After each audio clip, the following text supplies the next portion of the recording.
So ayan mga ka-idol, ginisang repolyo at sardinas lang ang ulam natin ngayon. Ang ulam natin ng hapunan.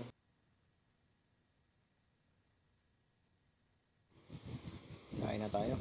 Sandali na naman lutuin to. 30 minutes lang aking niluto itong ginisang repolyo at sardinas mga ka-idol.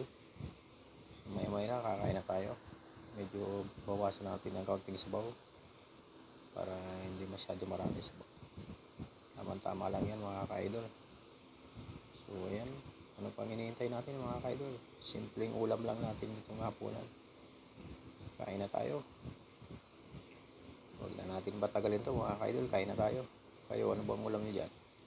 Ngayong hapunan mga ka-idol.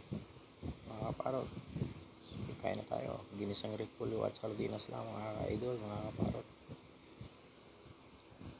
Ayan, maraming salamat. Thank you for watching mga ka-idol. Kain na tayo. Ano pa hinihintay natin? Kain na tayo mga ka-idol. Isang repolyo at sardinas lang. Okay. Sarap nito mga ka-idol, mga kaparot. Kain na tayo.